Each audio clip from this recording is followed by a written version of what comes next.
지금부터 드리는 말씀은 우리 양구 여러분하고 좀 가까우니까 개인적인 얘기가 좀 되지만은 그렇게 참고로 삼아서 종교가 이런 수 있고 또 기독교가 이런 수 있구나 하는데 좀 도움이 될까 해서 말씀드립니다. 제가 14살 나서 초등학교를 졸업했는데 태어날 때부터 건강이 아주 좋지 못했습니다. 얼마 전에 신문 보니까 그 신문의 기사인데 한 어린 애가 이제 자라는데 자꾸 이제 졸도해서 의식을 잃어버리고 하다가 부모들이 깨나는가 보면 깨나고 타드는데 한 번은 이렇게 졸도해서 의식을 잃어버리고 쓰러졌는데 12살인가 날려오는데 깨나지를 못하고 그냥 이제 뇌사 상태가 됐어요. 머리는 이제 뇌사죠. 그래서 부모님들이 이제 어떡하는가 하다가 병원에 부탁을 해서 생명이 없어진 거나 마찬가지니까 그 장기를 다 이제 주어서 네 사람이 그 장기를 받았다.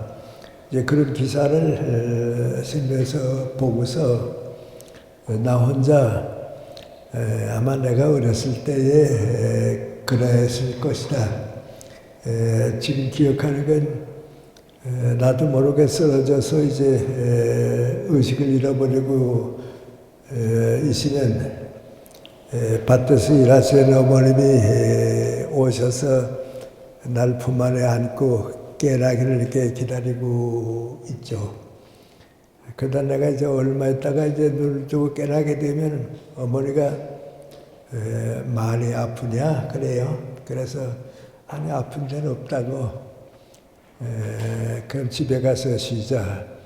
그 한 2, 3일 동안 이제 누워서 치료받고 나면 또 괜찮고 그런 경험을 했기 때문에 아마 신문에 나는 그 어린애가 아마 그렇고 나도 아마 어렸을 때 그랬는가 보다 그런 생각을 합니다. 그러니까 이제 우리 부모님은 내가 언제 죽을지 모르니까 항상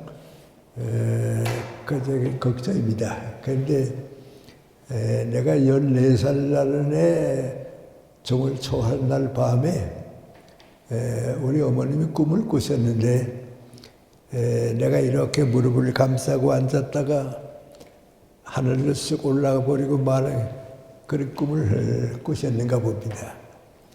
그 할머니한테 가서 그 꿈 얘기를 했더니 내가 우리 집안의 장손인데 할머니가 장손애가 아마 금년에는 죽을 내린가 보다. 그런 꿈을 꾸는 거 보니까 아마 그런가 보다. 그래서 이제 나도 모르게 부모님들은 내 건강을 걱정하고 나는 또 어려서 중학교도 가고 싶기도 하고 나도 오래는 못 살 줄 알까요. 나도 어른이 될 때까지 좀 살아봤으면 좋겠다. 또 우리 어머님도 나보고 너 20살까지 사는 것만 좀 봤으면 좋겠다고. 그 이상이야 살겠냐? 그러니까 20세까지 사는 걸 좀 봤으면 좋겠다. 그러니까 우리 가정에서는 내가 나도 그러니까 거의 그 희망이 좀 없었습니다. 그러니까 이제 내 생각에 제일 간절한 게 민구안이 나도 남같이 좀 오래 살고 어른까지 좀 살아봤으면 좋겠다. 그래서 아버님이 이제 교회 다니시고 그러니까 내 마음속에 하나님께서 나를 도와주시면 혹시 내가 남과 같이 오래 살지도 모르겠다. 그래서 이제 내 기도드리는 마음이 뭔가 하니 하나님 나한테도 건강을 주셔서 어른이 되도록 살게 되면 내가 건강을 주시는 동안은 나 위해서 일하지 않고 하나님의 일을 해드리고 싶습니다. 그러니까 저한테 건강을 주시면 좋겠습니다. 그런데 그 기도하는 마음을 가지고 초등학교를 졸업하고 하여튼 중학교 시험을 봤는데 합격은 됐습니다. 그런데 건강 때문에 계속할 수 있을까 하는 걱정은 그대로 남아 있었어요. 그런데 우리 학교가 숭실학교인데 기독교 계통학교입니다. 그 기독교 계통학교 중학교 1학년 쭉 다니는데 1학년이 끝나가는 크리스마스 때에 우리 중학교 여기 있고 숭실 젊은학교는 또 이쪽에 있는데 이 숭실 젊은학교 학생들을 위해서 부흥회가 있는데 윤인구 목사님, 김창순 목사님 같은 유명한 목사님들이 와서 이제 일주일 동안 저녁에 그 부흥회를 해 주셨어요. 거기에 제가 어렸지만 이제 쭉 참가했는데 그 윤인구 목사님 설교는 지금도 기억하고 있습니다. 그 정도로 아주 감명 깊게 듣고서 내가 기도드리는 하나님이 이런 분이었구나, 예수님이 이런 분이었구나 믿기 시작했습니다. 그리고 생각해 보니까 우리 어머님이 하늘로 올라가는 꿈을 꾸셨다 하는 건 내가 죽는 꿈이 아니고 신앙으로 태어나는 그런 꿈이었던 것 같아요. 근데 지금 생각해도 좀 이상은 한데요. 그 14살 날에 이렇게 하나님과 예수님을 내가 마음에 받아들인다 할 때부터 이제는 나 혼자 내 인생을 사는 건 아니다. 나 혼자 내 인생을 사는 게 아니고 하나님이 예수님이 나와 함께 하신다. 내가 살아있는 동안 함께 하신다. 그때 그걸 받아들이고 깨달았는데요. 지금까지 변화가 없습니다. 예수님은 나와 함께 하신다.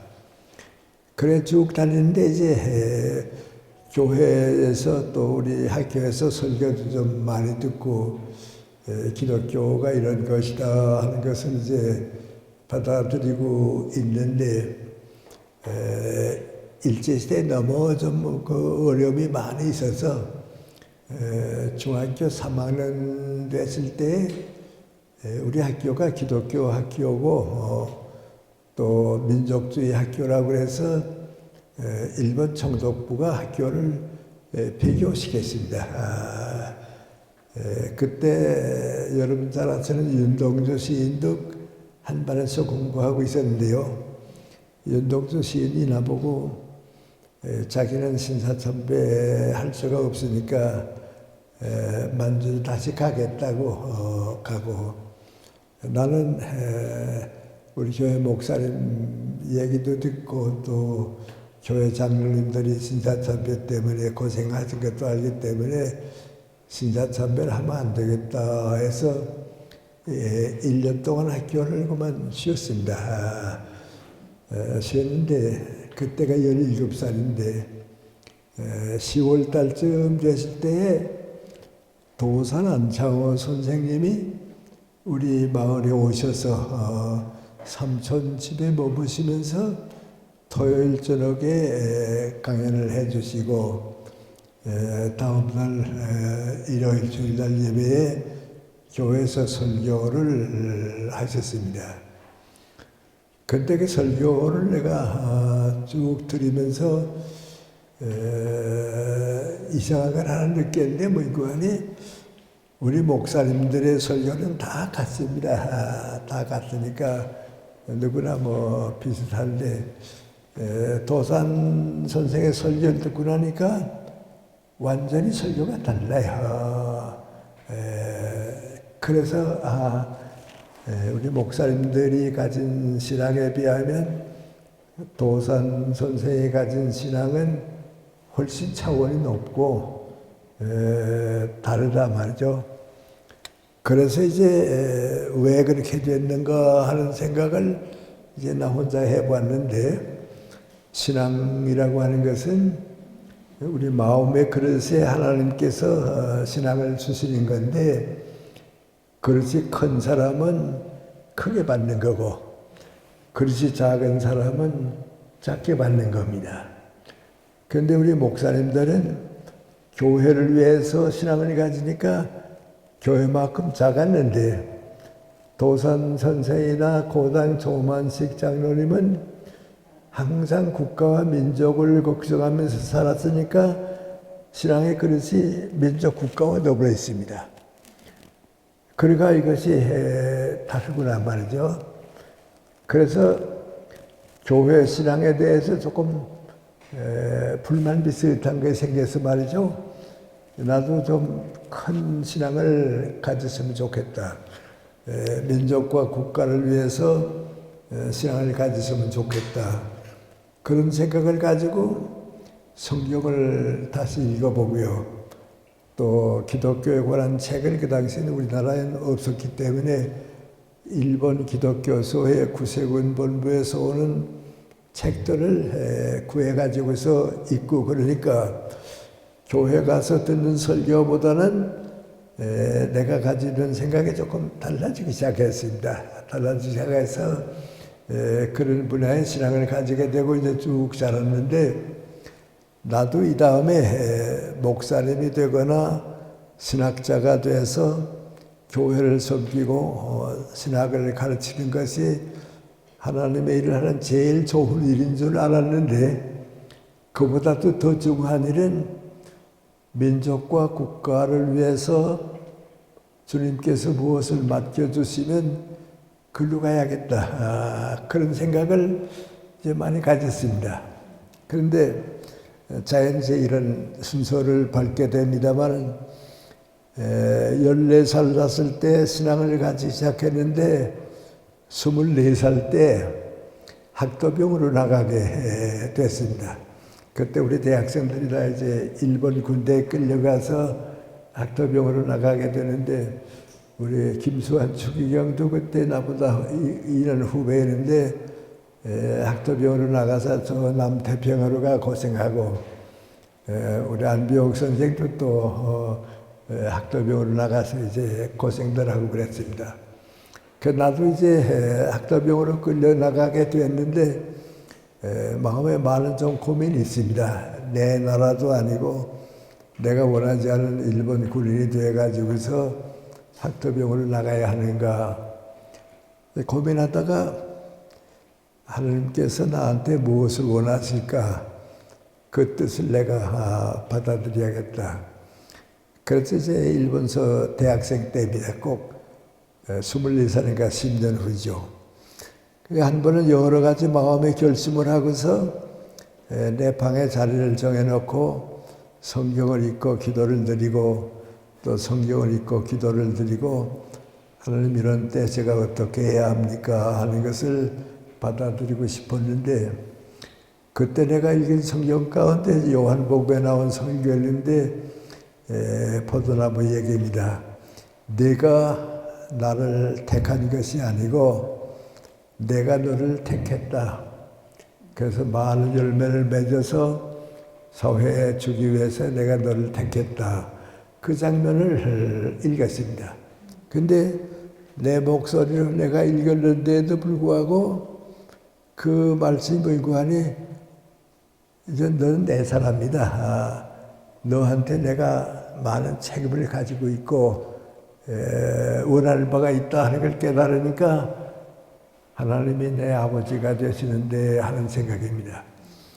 그래서 나는 많은 기도를 드리려고 생각했는데, 그걸 깨닫고서 기도를 드리게 되는데, 내가 이 세상에 태어나서 제일 짧은 기도를 드렸습니다. 하나님 아버지 찾았습니다. 그리고 나니까 더 들 기도가 없어요. 하나님이 내 아버지가 되시는데 내가 더 할 얘기가 없어요. 그래서 눈물만 흘리다가 닦고서 모든 것은 하나님께서 하실 것이다. 그래서 이제 그 어려운 고비를 넘겨서 하늘을 보내고 25살 날 때 이제 해방이 됐습니다. 그런데 그때 학도병을 거절했기 때문에 또 여러 가지 문제가 있으니까 이제 경찰들이 뭐 따라다니고 뭐 어려움이 참 많았습니다. 많았는데 1945년 8월 15일에 이제 우리가 해방을 맞이하게 돼요. 그런데 그 14일 날 저녁에 다른 날과 똑같이 그냥 잠들었습니다. 잠들어서 이제 있는데 꿈을 꾸는데요. 평양 서남쪽의 진남포가 바닷가입니다. 그 바닷가에 누가 안내해 줘서 가봤습니다. 갔더니 바닷물이 쭉 있고 육지가 이렇게 있는데 나를 도와주시고 내가 어려울 때 항상 이끌어 주시던 마오리 선교사님이 숭실절문학교 교장하신 분입니다. 거기에 계세요. 그래 내가 가니까 나를 데리고 하는 말이 뭔고 하니 너 여기서 나하고 가볼 데가 있다고 말이죠. 그런데 안내하는 곳이 어딘고 하니 바닷가에 아무것도 없고 이제 넓은 그 바닷가인데 창고가 아주 큰 창고가 2개가 있어요. 아마 이 건물만큼씩 큰 창고인데 근데 그 마오리 선교사가 그 한 창고에 가서 문을 열고서 들어가 보자고 말이죠. 들어가 보려고 이렇게 보니까 그 큰 창고에 일본 사람들의 죽은 시신이 와서 가득 찼어요. 아주 뭐 전전 꼭대기까지 찼어요. 그래서 이런 일이 있을 수 있느냐고 말이죠. 그래서 놀라서 나와가지고 저쪽 창고에 가보자고. 그 또 창고 문을 쑥 열어보니까 거기도 일본 사람들의 시신이 가득 차 있는데 보니까 일본서 나하고 같이 공부했던 일본 동창들이 시신이 돼서 거기에 있고 그래요. 그런데 바닷물 속에서 건져냈기 때문에 그런지 시신들이 거기서 핀핀하게 살붙고요. 그래요. 그래서 문을 닫이 닫고 나왔어요. 그리고 꿈에 그 선교사도 사라지고요. 나 혼자 꿈에서 깨고 나니까요. 이게 무슨 뜻인가 말이죠. 너무 놀랍다. 상상도 못했고 저는 생각 못한 꿈이니까 너무 놀랐습니다. 그래서 꿈이지만 이게 무슨 뜻인가 하고 있다가 또 잠이 들었어요. 잠이 드니까 이제 8월 15일 새벽이 된 거죠. 다시 꿈을 꾸는데요. 내가 넓은 들인데 한없이 넓은 들이에요. 한없이 넓은 들인데 옥토예요. 거기에 소가 한 마리인데 연장을 메고 내가 그 연장을 잡고서 드는 거 아니 밭을 가나요. 밭을 가는데 해는 져가고 시간을 많이 남지 않은데 이 넓은 밭을 나 이거 어떻게 갈지 그러고 있는데 해가 지는데요. 해가 동쪽에서 또 떠내는 서쪽으로 지는 법이가 돼요. 그런데 하늘에 있던 해가 서쪽이 아니고 큰 태양이 동쪽을 넘어가요. 그런데 빨리 넘어가니까 해가 지니까 나 혼자 걱정해. 해는 지는데 이 밭을 나 이거 어떻게 갈지 갈면서 보니까 그래요. 그래서 어떡하지 하고 걱정하고 있다가 꿈을 깨고 나니까 2번 꿈이 너무 다 이상해요. 그래서 이상하다 말이죠. 조반을 먹으면서 아버지 보고서 내가 나 어젯밤에 2번 꿈을 꿨는데 너무 놀라운 꿈을 꿨다고 상상도 못하던 꿈을 꿨다고. 그 아버지가 내 꿈 얘기를 다 들어보시더니 하시는 말씀인 거 아니 내가 내 나이가 됐을 때에 꿈을 꿨는데 해가 동쪽에서부터 떠서 세상에 가득 찼는데 큰 해가 아니고 공같이 작은 해라고 봐요. 동굴에 가서 또 그래서 온 세상에 가득 차더라고. 그래서 그 꿈을 꾸고서 너무 놀랐는데 얼마 안 되니까 일본이 우리를 점령해가지고 일장기, 일본 깃발이고 핵 깃발 아니에요? 그 일본 깃발 태양이 온 세상에 가득 차고 나라가 무너졌다고 말이죠. 그런데 오늘 무슨 소식이 있을지 모르니까 너 평양까지 가서 혹시 무슨 소식이 있나 좀 알아보고 오라고. 우리 시골이니까요. 옛날에 또 이렇게 뉴스 같은 거 뭐 듣지 못하던 때니까요. 그래서 이제 20년 되는 평양까지 갔는데 뭐 조용해요. 아무 변화도 없고 말이죠. 그래서 꿈은 꿈인가 보다. 아무것도 아닌데. 그리고 다시 집으로 내려오려고 내 누이 동생 집에서 전차를 타고서 이렇게 쭉 지나가고 이제 오려고 오는데 그 전차가 오다가 멎었어요. 멎으니까 길 밖에, 전차길 저쪽 밖에 가게에서 뉴스가, 라디오가 우리 시간은 없었고요. 뉴스가 오는데 12시가 되는데 말이죠. 일본 천황이 중대한 성명을 발표한다고 그래요. 그래서 전차가 멎어 있는 동안 뛰어내려서 그 가게에 들어가서 12시에 나오는 방송을 들었는데 일본 천황의 목소리인데 문관이 전쟁에 완전 항복한다고. 이전 전쟁이 끝나고 일본은 항복한다고 말이죠. 전쟁 멈는다고 그래요. 그래서 듣고 나니까 야, 생각 못했던 일이 일었구나 말이죠. 그래서 이제 해방을 맞이하게 됐습니다. 그런데 이걸 직접 살아서 해방을 맞이해보지 않은 사람들은 모릅니다. 모르는데 그때 제일 많이 하는 얘기가 민관이 이젠 죽어도 한이 없다고. 나라를 다시 찾았으니까 이젠 이젠 더 할 일이 없으니 이젠 죽어도 한이 없다고. 나도 이제 그런 생각입니다. 그래, 그 다음에 이제 생각을 정리할 때 민관이 건강에 대한 문제는 이제 내 문제가 아니다. 나라를 다시 찾았으니까 이제 건강 걱정할 때가 아니고 하나님께서 나한테 주신 일이 무엇인가. 그런데 그 넓은 밭을 갈던 생각하니까 민관이 교육계로 가야겠다 말이죠. 교육을 해야겠다. 그래서 이제는 건강 같은 다 생각 없고요. 하나님께서 나한테 건강을 주시는 동안 내가 교육계에 몸담고 살아야겠다. 그것이 내 인생의 새로운 출발이 돼서 지금까지 이제 오고 있습니다. 그런데 제 나이도 이제 많아지고요.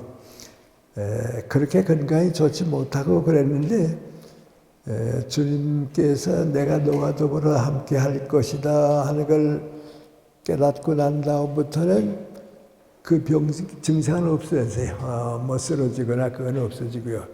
약하긴 하지만은 이렇게 심하게 앓거나 그런 건 좀 없어졌어요. 그러다가 해방이 되고 나니까 이제는 건강은 걱정할 필요가 없다 말이죠. 이제 내게 맡겨진 일이 있으니까 건강은 걱정할 필요가 없다. 그래서 지금까지 쭉 이제 살아오는데 그래도 태어날 때부터 건강이 좋지를 못했으니까요. 항상 이제 조심을 했죠. 조심했는데 50대 중반쯤 되고 나니까요. 이제 나는 누구보다도 내가 건강하다. 이제 내가 다른 사람보다 건강하다. 왜 그런가? 나와 같은 나이에 나만큼 일 많이 하는 사람들은 없으니까 내가 제일 건강하다 말이죠. 그래서 솔직히 미안한 말씀 드리는데 건강 때문에 내가 할 일을 못했다 하는 건 지금까지는 없습니다. 병원에 가는 것도 그렇고요. 그렇습니다. 그래, 우리 안비옥 선생님이 제일 가까운 친구고, 김태길 선생님도 우리 셋이 이제 50년 동안 가까운 친구로 지났는데 다 그 두 친구가 자기네들은 나보다 건강한 걸로 알고요. 나도 두 친구가 나보다 건강한 걸로 알고 있습니다. 김택일 전쟁이 갑자기 생각이 나는데요. 다 나이 들어서 그 80이 넘었을 때입니다. 서울대학에 가서 김택일 교수님하고 뭐랑 몇 분이 모여서 무슨 회의를 하게 됐어요. 그래서 이제 나도 이제 거기에 갔는데요. 가서 차에서 내려서 갔더니 김택일 선생님 여러 사람들 있죠. 여러 사람들 날 쓱 보시더니 나보고 그래요. 김 교수 오셨네? 그래요. 왔죠? 그랬더니 난 못 올 줄 알았지. 왜요? 바람이 너무 많이 불어서 바람이 날아간 줄 알았어. 날려주는 겁니다. 나 망신시켜주는 거죠. 근데 왔다고 말이죠. 그래요. 이제 거기에 깔려는 게 뭐고 아니 그때도 김태일 선생이 건강은 당신이 좋은 줄 알았거든요. 또 누가 보든지 안동욱 선생님하고 나하고 비교하면 안동욱 선생이 나보다 건강해 보였거든요. 그런데 다 90이 되니까 나보다 이제 안 돼요. 그런데 지금도 건강은 걱정은 별로 안 해요. 별로 안 하는데 재미있는 건 요새도 그래요. 요새도 그런데 나이 이제 많이 들고 가니까 한 2년 전이니까 한 2년 전이네요. 100살을 하여튼 넘었을 때니까요. 101살 됐을 때가요. 좀 귀가 좀 이상해서 오랫동안 나 봐주던 이비인후과 의사를 찾아갔어요. 찾아갔더니 너무 오래간만에 오니까 반갑게 다 봐줘요. 봐주더니 왼쪽부터 먼저 보고 오른쪽 보고 다 보더니 괜찮다고 말이죠.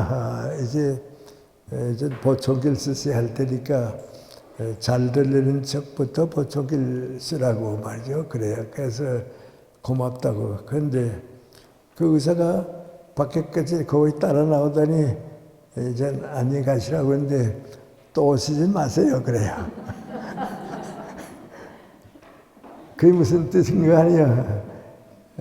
이젠 아파서 오는 걸 하지 말아라 그 말이에요. 그래서 나온다 속으로요.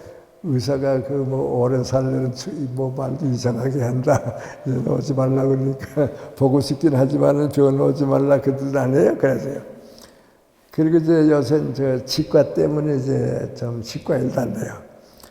그런데 이제 임플란트를 해야겠다 하는데요. 그 나는 나 혼자 생각해 이제 내 나이에 뭐 비용 들이고 고생하고 임플란트 할 필요가 없으니까 의사가 다 치료해 주거든요. 그래서 이걸로 이젠 그저 좀 불편하지만 그냥 지나는 게 좋겠습니다. 그럴 줄 알았거든요.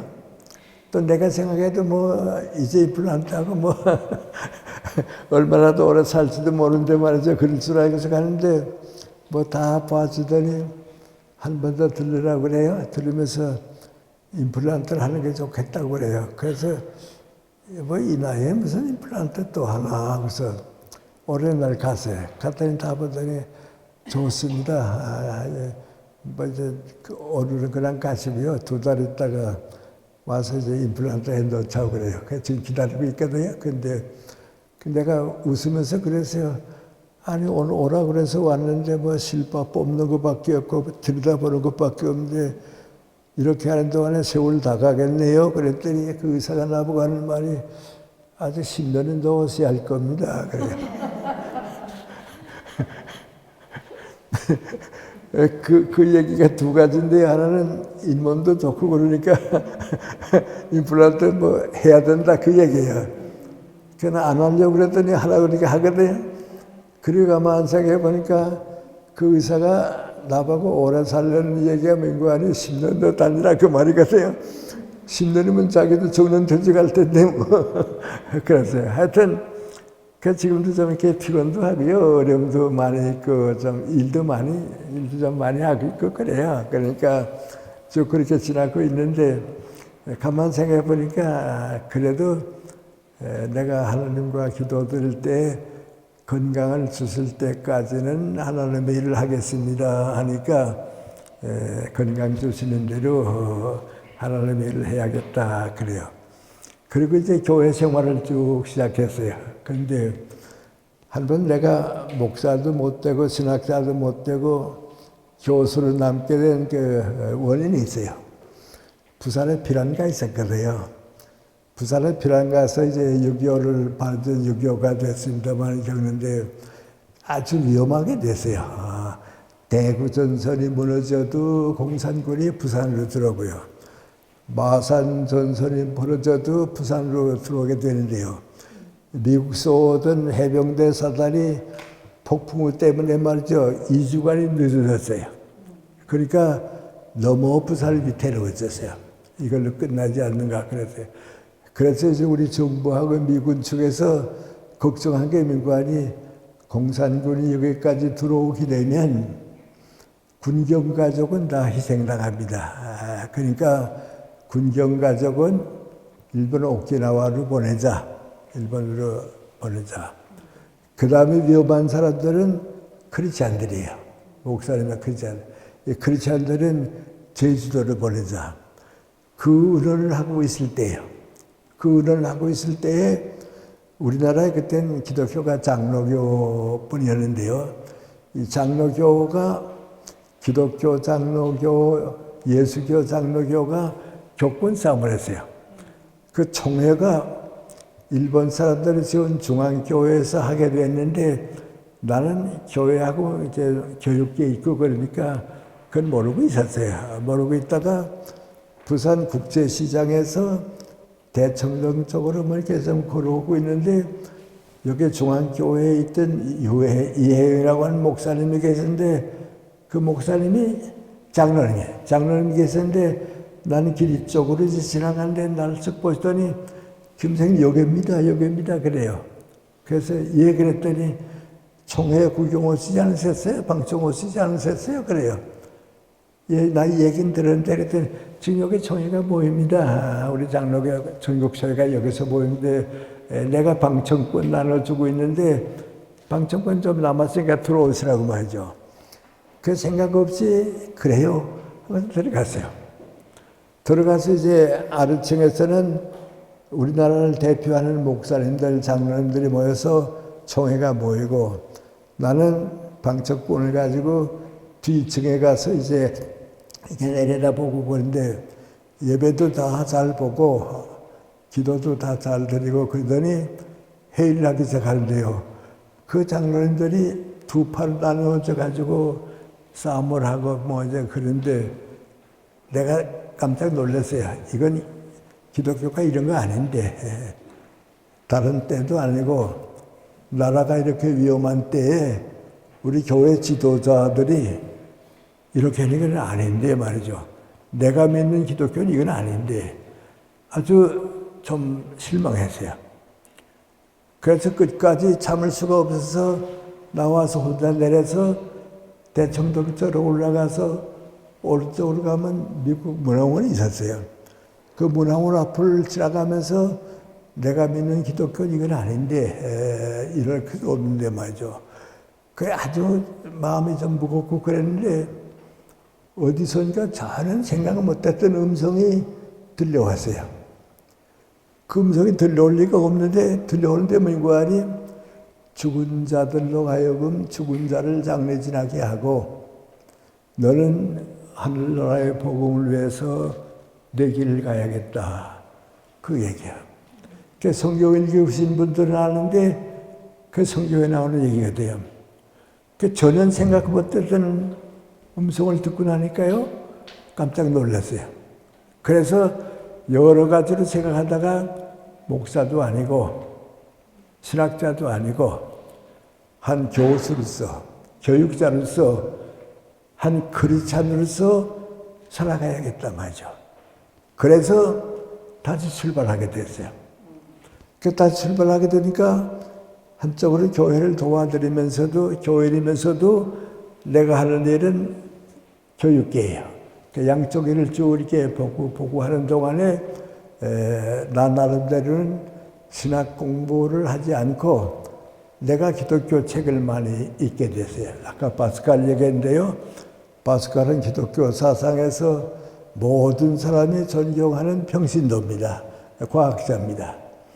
그래서 이제 내가 나를 키운 바가 있기 때문에 그 길을 택해서 이제 오늘까지 와서 저는 이제 평신도입니다. 평신도인데 그때 이제 두 가지를 깨달았는데 민관이 우리 교회가 너무 교리를 주장하는 동안에 예수님의 말씀을 진리로 받아들이지를 못했어요. 그래서 교리는 다 없어져도 괜찮으니까 진리로 받아들이는데 진리를 민관이 현대인들이 인생관과 가치관이 되는 거예요. 그래서 나는 그쪽을 받아들인 거예요. 그리고 두 번째 변화가 왔는데 그 민관이 성경을 읽어보면요, 우리 크리스찬들 다 잘 압니다만 예수님은 살아계시는 동안에 한 번도 교회 걱정은 안 했어요. 큰 교회 만들어라, 뭐 훌륭한 교회 만들어 없어요. 예수님은 항상 하나님의 나라예요. 민족과 국가가 하나님의 나라로 변하는 것이 하나님의 나라지 교회가 목적이 아니다. 그래서 교회는 하나님의 나라를 위해 있는 것이지 하나님의 나라를 만들 수 없는 교회는 필요가 없습니다. 그래서 되는 거 아니 교리가 아니고 진리를 받아들이고 교회가 아니고 하나님의 나라를 위해서 일하는 사람이 돼야겠다. 그래서 미안합니다. 지금까지 그렇게 오는 중입니다. 그러니까 나도 모르게 아까는 건강에 대한 얘기를 했는데요. 변화가 왔는데 진리를 믿고 나니까 장로교다, 감리교다, 개신교다 그 문제가 어디에 다 진리를 받아들이면 똑같아요. 그래서 저는 좀 나이가 많으니까 이제 우리 한경직 목사님이라든지 기독교 장로교의 김재준 목사님이든지 전주교의 우리 김수환 추기경도 내 후배고요. 얼마 전에 세상 떠난 정진석 추기경도 내 중학교 때 제자고 그렇습니다. 그런데 그런 사람들하고 이렇게 만나 얘기하면요. 하나도 차이가 없어요. 진리가 돼 있으니까. 교리는 차이가 있어도 진리는 차이가 없어요. 그리고 내가 평신도기 때문에 이게 좀 미안한 얘기입니다만은 장로교 가서도 설교할 수 있고요. 감리교 신학교 가서도 강의할 수 있고요. 천주교 성당에 가서 기독교 강의를 하거나 기독교 설교를 한 사람 아마 나밖에 없을 거예요. 그건 신부님들이 하는 건데 목사님들은 못 가도 나는 가요. 나는 가요. 얼마 전에 명동 성당에 갔는데요. 그 성당에 이제 갔는데 주교 맡으신 신부님이죠. 그 성당 주인 되신 신부님인데 날 보더니 아주 고맙게 인사하면서 뭔가 선생님 제가 중학교 다닐 때 선생님 교수님 책을 읽었습니다. 그리고 크리스찬이 됐습니다.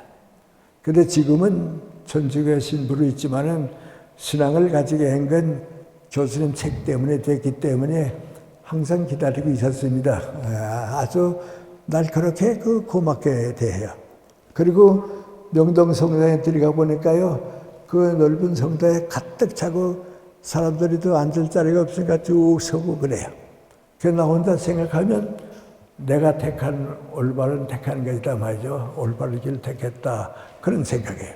그리고 나니까 이제 내가 목사도 아니고 신학자도 아니지만은 기독교 대학이나 교회나 어디 가든지 진리와 하나님의 나라를 위하는 사람은 대접을 받게 되고 일을 하게 되는 거다.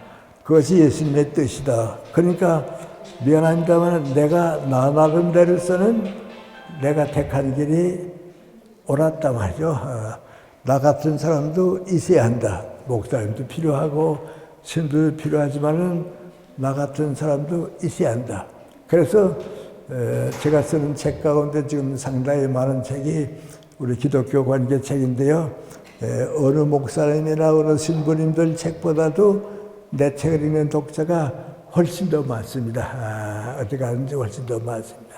그런데 이제는 그저 마지막 시간이 없습니다만 요새 내가 하고 있는 일 가운데 제일 많은 건 미국 안에 2년 동안 공산주의 사회에서 살았기 때문에 대한민국이 어떤 방향으로 가야겠다 하는 생각은 많이 하고 있습니다. 그런데 제일 쉽게 말하면 그거니 기독교 정신은 다른 게 아닙니다. 교리가 아니고 진리라고 하는 것은요, 사회생활을 하는데 진실과 정직이 진리입니다. 지금 우리 정치가 전부 이렇게 잘못되는 것은 정치 지도자들을 우리가 믿을 수 없기 때문에 그렇습니다. 우리 문재인 대통령도 좋은 대통령들이 그렇게 우리가 원했습니다마는 취임식 때 하는 얘기하고 지금 하는 얘기하고는 너무 거리가 있기 때문에 이거 아닌데 그 생각을 합니다. 그 다음 우리 기독교는 민구하니 정의를 지키는 겁니다. 교회를 지키는 게 아니고 정의를 지켜야 하는 겁니다. 아까 내가 파스칼이라고 하는 사람이 얘기했죠? 그 사람의 얘기 가운데 제일 유명한 얘기가 민구하니 정의는 강을 만들어 놓고 강 이쪽과 저쪽에 차이가 있는 게 정의가 아니다. 위에서부터 모든 인간이 똑같이 지킬 수 있는 것이 정의입니다. 근데 우리는 어떻습니까? 평양에 사는 사람하고 서울에 사는 사람하고 정의가 다릅니다. 모스크바에 사는 사람하고 뉴욕에 사는 사람하고 정의가 다릅니다. 여당하고 야당하고 사이에 정의가 다릅니다. 그러니까 그 정의를 지켜주는 것이 기독교입니다. 정의를 지켜주는 겁니다. 그 다음에 자유를 지켜주는 겁니다. 마지막으로 지켜주는 게 맹구하니 인간입니다. 인간다운 사랑을 베푸는 겁니다. 근데 내가 북한에서 2년 동안 살았는데 제일 먼저 없어지는 게 맹구하니 진실이 없어집니다. 완전히 거짓으로 가득한 사회입니다. 그 다음에 정의가 없어집니다. 난 요즘 이상가를 자꾸 느끼곤 이거 너무 이상하다 그런 얘기합니다. 요새 우리 이전 야당이 됐죠. 민주당 사람들이죠. 어디서 나온 얘기인데 수박이라는 얘기가 나옵니다. 신문에서 뉴스에 나오면 보시죠. 수박 논쟁은 하지 말자. 지금 그 야당의 대표, 비례대표인 그 우상호 국회의원 그분이 하는 말이 뭐니 수박 얘기를 하지 말자 그 얘기입니다. 근데 여러분 그 무슨 얘기인지 모르십니다. 근데 나는 그 얘기를 들을 때 깜짝 놀라는 게 뭐니 북한에서 김일성 정권이 생기고 1년쯤 되니까 사람을 보는데 셋으로 나눕니다. 수박이냐, 도마도냐, 사과냐 그렇게 봅니다. 가족들 간에서 그렇게 보고요. 그렇게 봅니다. 그런데 그 수박 얘기가 대한민국에서 왜 나옵니까? 이상해요. 이러다가 자꾸 북한 닮아갈 것 같아요. 그 무슨 뜻인지 아세요? 그 사람 사과야 하는 건 맹구하니 공산주의 밑에서 할 수 없으니까 따라가는 체 하지만은 안에는 마음은 민주주의다. 그걸 사과라고 그래요. 그러니까 다 비밀이니까 누구 뭐라고 말 못하니까 맹구하니 의심하지 마. 그 사람 사과야. 그럼 맹구하니 공산당인 체 하지만 지금 안에는 완전히 우리하고 같은 민주주의야 그 얘기입니다. 그 사람 토마토에 하는 건 무슨 말인지 아세요? 공산당원이고 공직자 말이죠. 이 사람들은 안팎이 다 빨개야 되거든요. 빨가야 하거든요. 그럼 그 토마토야. 그렇습니다. 근데 수박이라는 얘기는 맹구하니 동지들 가운데서 반역자입니다. 겉으로는 같은 체 하지만 속은 완전히 다른 사람이란 말이죠. 그거 지금 우리 민주당 사람들이 수박 논쟁합니다. 이쪽은 이쪽을 수박이라고 그러고 이쪽은 수박이라고 하는데 그 반역자 얘기입니다. 그게 아닌데 말이죠. 언제 우리 사회가 그렇게까지 됐나 그런데요. 그러니까 이제 저 같은 사람은 어떤 거 하니 대한민국을 사랑한다 하는 건 무엇을 말하는가? 교회를 사랑하는 거다. 교인 수가 많아지는 거다. 그게 아니고 기독교를 사랑한다 하는 게 민구하니 거짓 없는 진실을 가지고 살아야 된다. 대통령이나 정치가는 절대로 거짓을 말하면 안 된다. 두 번째는 민관이 어디 가든지 정의를 지켜야 한다. 옳고 옳고 그런 건 그렇고 말이죠. 정의를 지켜야 한다. 그런데 나는 그것까지는 북한에서 보다가 왔습니다. 그 다음에 없어지는 게 민관이 자유입니다. 북한은 자유가 없습니다. 우리도 한때 뭘 했는지 아십니까? 언론 탄압하려고 그랬습니다. 그다 자꾸 반대하니까 보류했죠. 지금 넘어갔죠. 이번에 뭐 하는 게 자유가 없어요. 마지막에 인간애가 없어지게 되면 그건 정치가 죽은 겁니다. 북한은 지금 그렇게 됐습니다. 그런데 그거 지켜주는 것이 기독교입니다. 그거에 하나님의 나라가 이루어지는 겁니다. 교회가 크다 많다 뭐 하는 건 아닙니다. 내가 그래서 결론 비슷하게 여러분 교회 다니시는 분도 있고 안 다니시는 분도 있고 또 다른 종교 믿어도 괜찮습니다. 그것 따지는 건 아니고요. 누가 진실을 사랑하느냐, 누가 대한민국을 위해서 정의를 지키냐, 누가 대한민국의 역사를 위해서 자유를 위해서 사느냐, 어디 가든지 인간의 애를 가질 수 있느냐, 그거 지켜주는 사람이 기독교를 지켜주는 겁니다. 기독교가 구약에서 나왔다고 하는 건 민관이 교회 때문에 나온 건 아닙니다. 그러니까 이제 저 같은 사람이 그런 말을 하는 것이 이해하는 사람들은 다 이게 기독교다 그렇게 받아주고요. 그렇지 않은 사람들은 민관이 김 교수님한테 정치적 발언을 공연히 한다. 그런데 그건 기독교 예수님의 마음입니다. 그걸 가지고 살게 됩니다.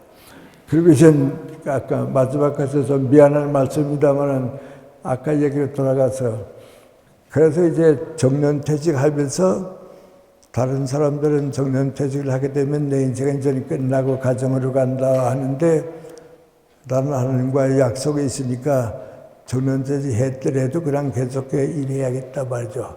그래서 그때는 일했습니다. 80쯤 돼서 우리 안병 선생하고 김태일 선생하고 모여서 얘기하다가 다른 사람들은 다 정년퇴직으로 인생이 끝났는데 우리는 이제 더 이제 80까지 왔는데 앞으로 얼마나 갈 수 있을까? 90까지는 가보자 마셔. 90까지는 가보자. 그래서 두 분이 다 90까지 가고 나도 90까지 왔습니다. 90이 되고 나니까요. 친구들도 다 가고요.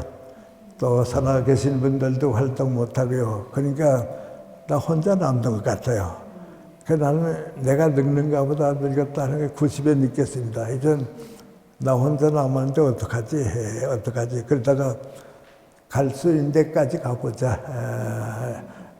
주님과 약속했으니까 건강 허락하는 데까지 가보자. 그리고 다시 출발했는데 95세쯤 되니까 이제는 몸이 말을 안 돼요. 몸이 말 안 돼. 그래서 이제는 어떡하지? 그러다가 요새 미안합니다. 그래서 여러분, 그 다음에 내 나이가 됐으면 다 느끼시겠는데요.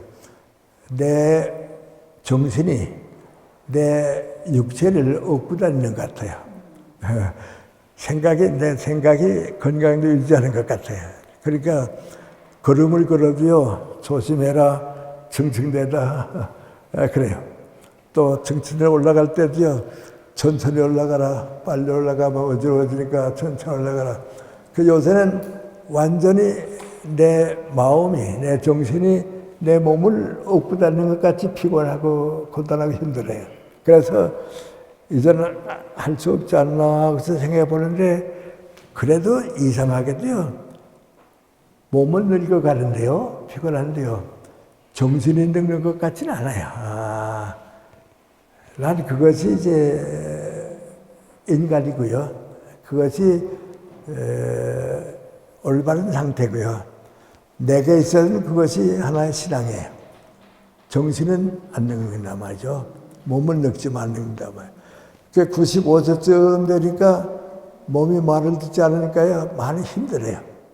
그래도 그냥 가보자 말이죠. 97세가 됐을 때입니다. 97세가 되는데 어느 신문에 대한민국에서 제일 좋은 문장을 쓰고 책을 쓰는 사람 10사람을 뽑았는데 나도 거기에 들어가 있다 그래요. 그래서 내가 이상하다 하고 신문 봤더니 10사람 가운데 나도 끼었어요. 근데 다른 사람은 전부 50대, 60대. 50대가 제일 많고요. 60대가 그 다음이고요. 97세 나 혼자밖에 없어요. 그 내가 왜 여기에 끼었는가 하고 가만 생각해 보니까 내가 썼던 책들 가운데서도 문장은 50대가 좋아요. 요새 내가 옛날 썼던 책을 좀 정리하고요. 봐준 사람이 있으니까 보고 그러는데 다들 한 말이 뭐고 하니 그때 그 40대에서 나온 책인데 지금보다 좋네요. 문장도 좋네요. 그래요. 문장은 좋아요. 그래도 사상은 앞섰으니까 아마 97세까지 돌아가는가 보다 그렇게 생각해요. 그런데 그래도 하여튼 정신적인 할 때까지 하자고 했는데 99세가 됐을 때 아시는 분들도 아신다만 조선일보하고 동아일보에서 칼럼을 좀 써달라고 그래요.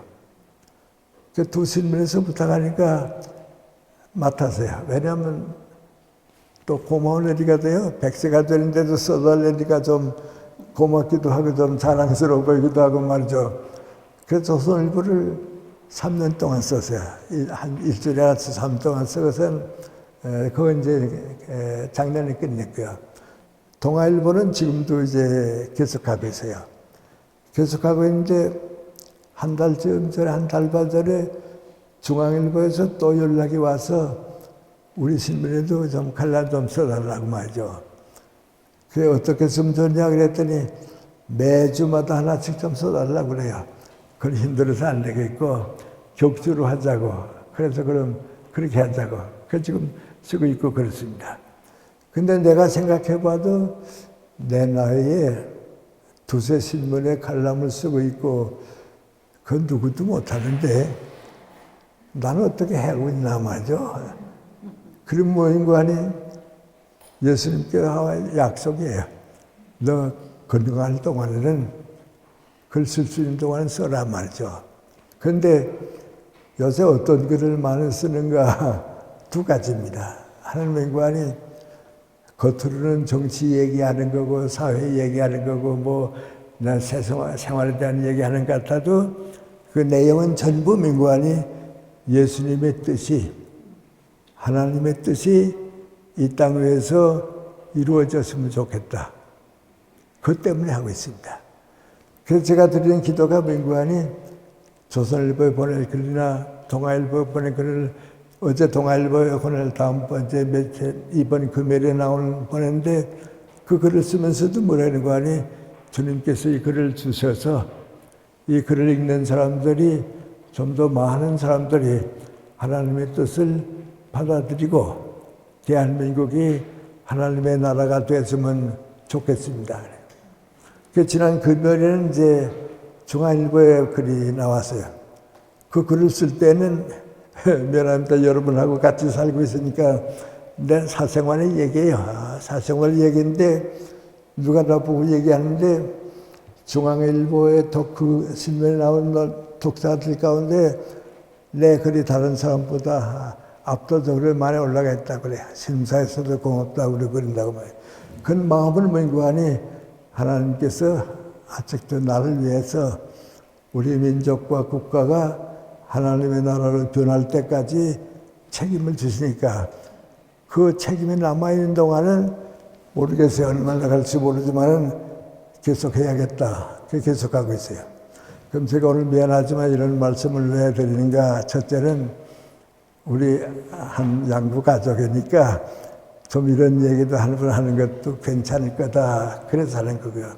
어떤 종교를 가져도 괜찮은데 정의와 진실과 자유, 인간애가 있는 역사, 하나님의 나라가 이루어져야 할 역사, 그것은 불교를 가지거나 기독교를 가지거나 유교를 가지거나 인간이면 인간으로서 민족과 국가를 위해서 해야 할 책임이에요. 미안합니다. 솔직히 말하면 그 책임을 감당하는 사람이 대통령보다 중요한 일을 하는 거예요. 그 책임을 감당하는 사람이 국회의원이 되는 것보다도 존경스러운 사람이에요.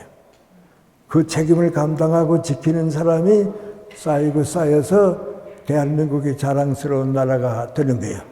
그런 의미에서 여러분이 버릴 종교는 버리고 택할 신앙은 가지고 하나님의 나라를 이룰 수 있는 인간의 와 자유가 가득한 대한민국을 만들자고 하는 것, 그것이 모든 종교의 목표예요. 또 그 이상의 인생이 없어요. 그래서 오랫동안 여러분 못 배우고 있다 보니까 오늘 좀 이런 얘기를 해서 여러분이 앞으로 요새는 살아가는데 새 출발을 해준데 도움이 되고, 내가 살아왔던 과정을 여러분도 100세까지 다 사시면서 남겨줬으면 좋겠다. 그런 생각을 함께 가지시고 돌아가셨으면 고맙겠다. 그 마음으로